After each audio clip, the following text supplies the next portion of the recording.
This is a question from Paddy, who asks, had Sunak not been required to keep Jeremy Hunt in place in the aftermath of Truss, who might he have chosen to be Chancellor? Would Sunak's preferred brand of economics differ from what Hunt is providing?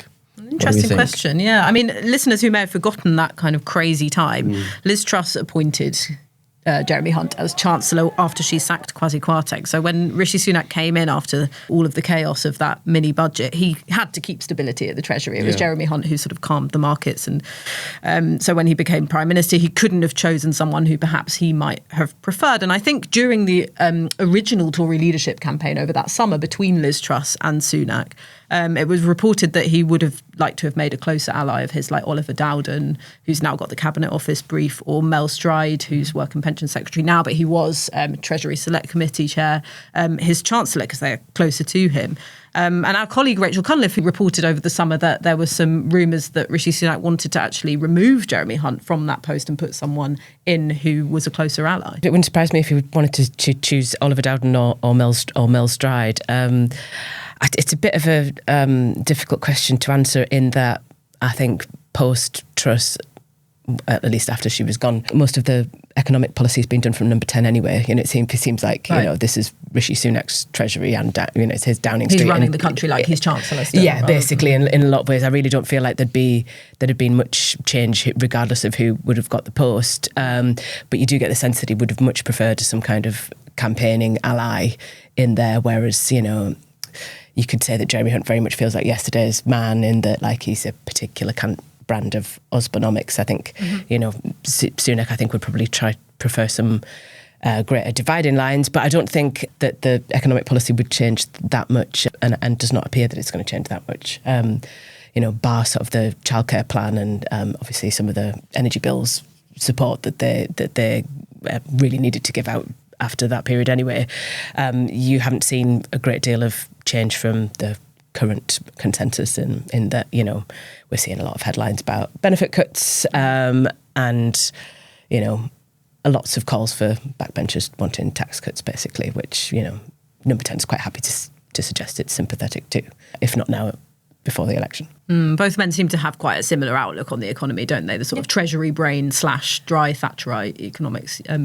So I suppose they do sing from that same hymn sheet, even if they weren't necessarily very close political allies sort of within the party over that. I mean, Jeremy Hunt was for a time running for Tory leader, so they were sort of competing with each other for a while. Oh, yeah. You forget about this. Yeah, exactly. I mean, these temporary rivalries. And he did call for sort of massive slashes in corporation tax. Yeah, I can't remember what it was too, 15% or something like that, but it was a massive cut, and that was what defined his leadership candidate, and this was the sort of race to the bottom over tax cuts in that sort of the crazy summer when the Tory party was egging itself on.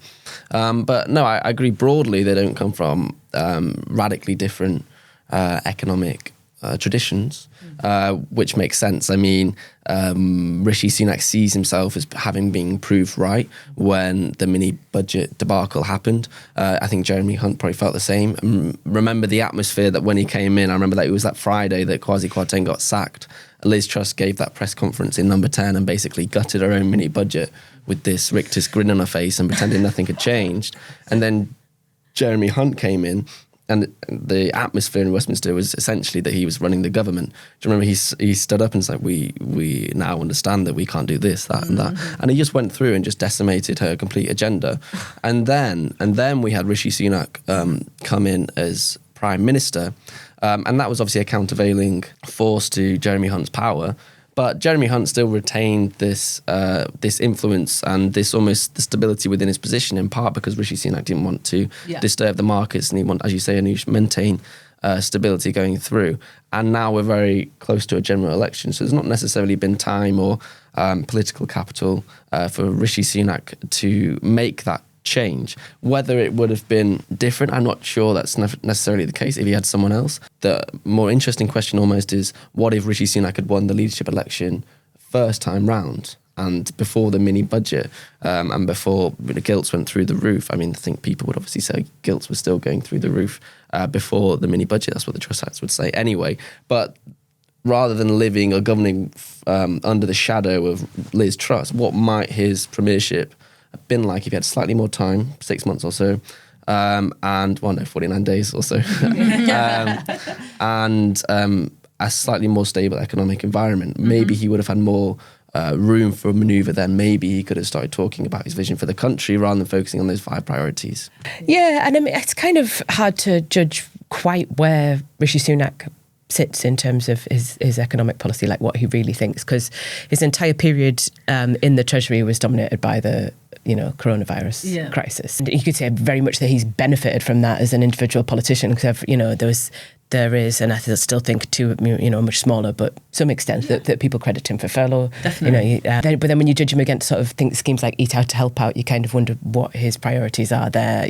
Like whether he's willing to take certain risks if it would help the economy in some ways. Well, that's what I always thought was interesting about Rishi Sunak, was that he read as someone, I think, to the general public who was very generous during COVID and was, trying to get us through this crisis. But his instincts actually underneath were to open the economy as quickly as possible and take risks, like with the Eat Out to Help Out scheme, which I think, is very much part of this dichotomy that we have with Rishi Sunak. He read as a Remainer during the Conservative leadership campaign when he was actually a Brexiteer.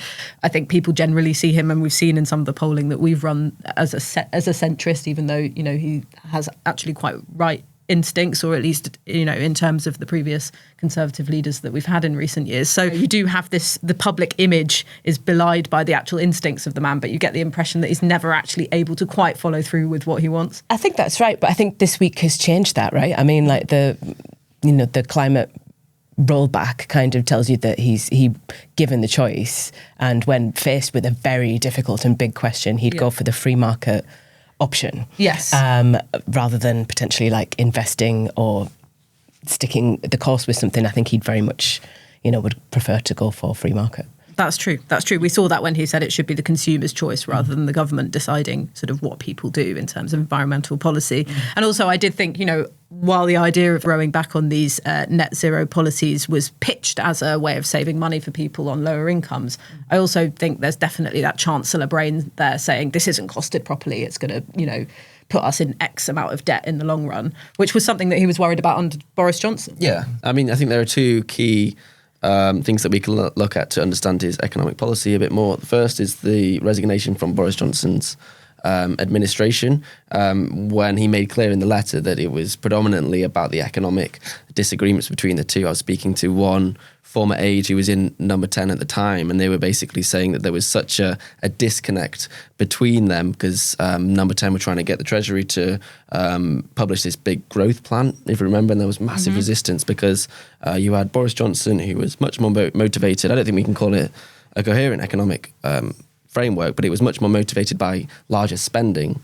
And he was conscious of trying to grow the economy coming out of the pandemic. And you had Rishi Sunak, who was extremely concerned about the massive debt that had been created during the pandemic. And you've seen that play through into his premiership now.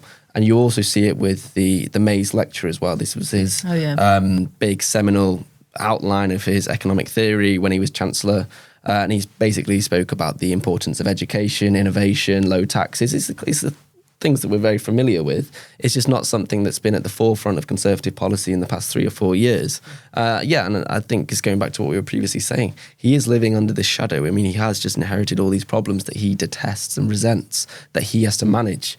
You can sort of see it in his defensive demeanour as well, when he's like, well, this isn't my fault. I'm trying to solve these problems for you. Why are you not grateful? This is not what I would have done, which is not very good politics. But yeah, I don't think he's been able to deliver those budgets or deliver those King's speeches or whatever it is, fully aligned with his beliefs. Well, just one last point on this, which I do think is interesting in terms of the Jeremy Hunt / Rishi Sunak question, is that Jeremy Hunt's really unpopular. I was looking at his poll ratings. He's really much lower down than Rishi Sunak because there is, like you say, Rachel, that residual kind of memory, sort of warm glow around Rishi Sunak and what he did during the pandemic. Jeremy Hunt comes out really badly in focus groups. I think people think he looks like a rabbit caught in headlights, or kind of a bit robotic, dead behind the eyes.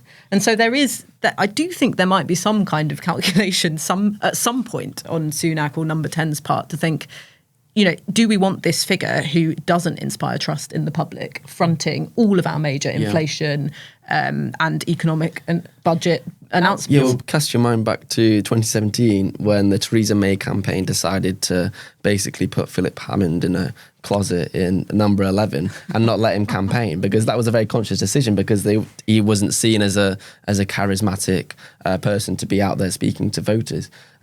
It's the same dilemma. I mean, there was a cost of that. You didn't have your Chancellor explaining the economic policies that they were trying to set out. So there's a balance, and I think they will be conscious of what's happened in the past. I also wonder how much that is about him being the longest serving health secretary that this country has had when the NHS is in. Yeah, of course there are memories from those times, especially the doctor strikes. Yeah. Thanks so much for watching. We'd love to know what you think. Please make sure you leave your comments below. And if you enjoyed watching this podcast, you can watch more of our videos on our YouTube channel. And don't forget to like and subscribe.